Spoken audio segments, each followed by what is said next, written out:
Hello and welcome to our 7-8 minutes of weekly Torah talk. Our guest today is Rabbi Ariana Silverman. She is from the Isaac Agri Downtown Synagogue in Detroit. Hello, Rabbi. Thank you for being with us. Thank you for inviting me. Our parsha this week, or should I say two parshas, we have two parshas, Matot and Masei, with which we conclude the book of Bamidbar, Numbers. In this parsha, as Moshe conveys the laws governing the annulment of vows. War is waged against Midian, and the Torah gives a detailed account of the war spoils and how they were allocated amongst the people, the warriors, the Levites, and the high priest. The tribes of Reuven and Gad ask for lands east of the Jordan as their portion of the promised land. The 42 journeys and encampments of Israel are listed, and the boundaries of the promised land are given. The first pasuk of our parsha says, "Vaydaber Moshe el Rashi Matot Livnei Yisrael lemor, ze hadavar asher tziva Adonai." Moshe spoke to the heads of the tribes of the children of Israel, saying, "This is the thing the Lord has commanded." So, Rabbi, we begin the last chapter of this book by talking about vows, which I find a little strange. Can we talk about that? So our parsha in Matot opens with this discussion of women's vows, of nidarim, and how women are obligated or not, particularly in relationship to their husbands or fathers. And of course, at first I sort of balk at this, and there's the feminist instinct of, wait a minute, this is not right.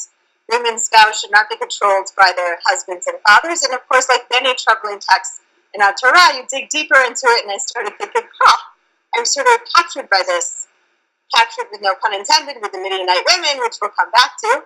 But I'm sort of captured by this because it actually seems to reflect a certain reality of women's lives today, certainly not in the same way as then or in the ancient world, Right. but in the sense of the ability for women to make vows, to make promises, and vows, of course, here are neder, specifically between a human being and God, in relation also to other human beings, because women also often live their lives in relation to spouses or children or parents, and what that means in terms of our power both as independent agents and as people who form these relationships that actually can change our ability to make vows in the world. Right, and speaking about the feminist aspect of this parsha, we must mention just 2 weeks ago, and again this week we are talking about the 5 daughters of Tzlofchad and their story and their desire to get a portion of the land for themselves, right? Yes, and their ability to be so articulate about it too, that it's very strategic, the way that they structure their arguments and they understand the people that they're speaking to and using the language that they know will be heard. And I see a narrative arc with Balak into Pinchas into this week with the Midianite women, that ultimately we see the destruction of the people of Midian and the anger that the women weren't initially slaughtered, in part because it is seen as the women who are responsible for having turned Israelite men away from God and toward this God called Peor, that we're not supposed to worship. And so in some ways, the flip on its head when the women are left alive between their victimhood and their sort of, well, it's women, we're not going to destroy the women, to their power. But these are ultimately the powerful people amongst the Midianites if we're truly afraid of what they can do to our worship and to our God. But I'm not sure if this is a feminist story in the sense that their power is the power of seduction, right? Yeah, for sure, no, yes. Their power is the power of seduction. And in fact, at one point, the Midianite leadership is blamed potentially for having sent them as tools. Right, that is actually they're being sent on behalf of men to go and seduce these other men in order to bring them around to the worship of this God. So yes, they're also being used as tools. So what happens when we connect all of these dots? The Midianite women and the stories of the daughters of Tzlofchad and the vows we talked about. What do you see? So I think what interests me is the voices, that we actually hear the voices of Tzlofchad's daughters and what they say and how they say it.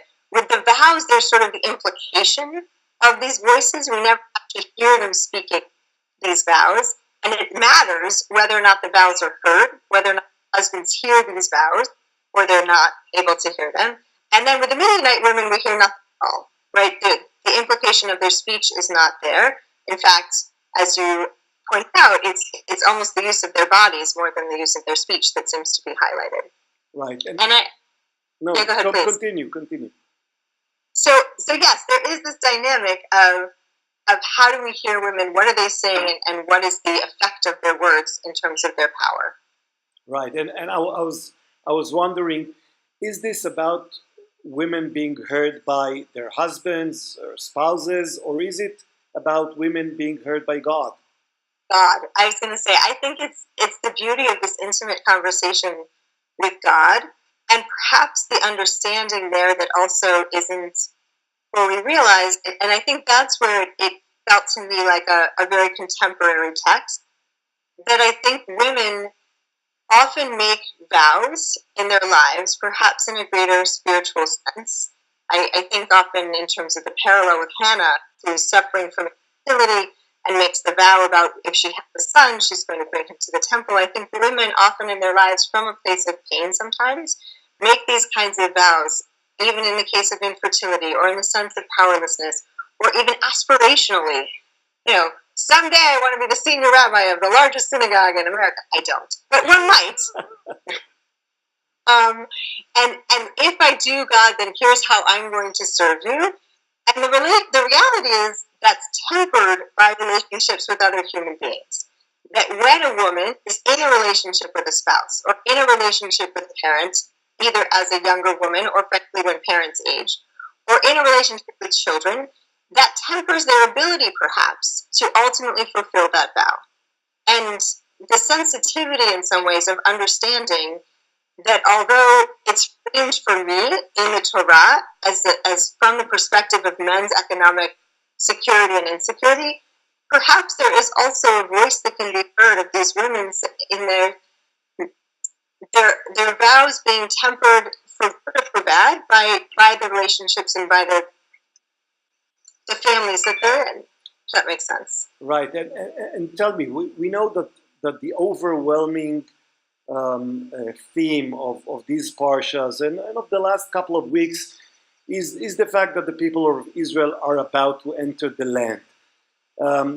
Do you see a connection between the theme of women's voices and the fact that the people are about to change their situation in such dramatic way?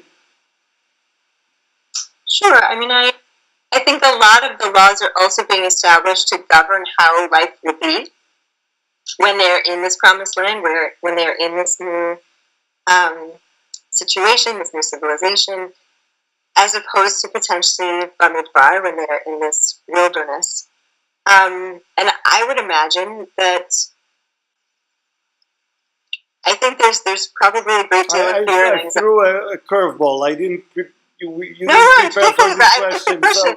Thinking about it. Yeah. I also, of course, as a person, always like to imagine that I would have been, right, Caleb or Joshua, I would have been one of the spies or the scouts, I think is a better translation, who were optimistic and positive and this is going to work and that we should be that way in our lives. And I certainly can understand that as they're on the brink, they're right about to do this, there probably is a great deal of fear and worry. Right. Rabbi, thank you so much, and Shabbat Shalom. Shabbat Shalom.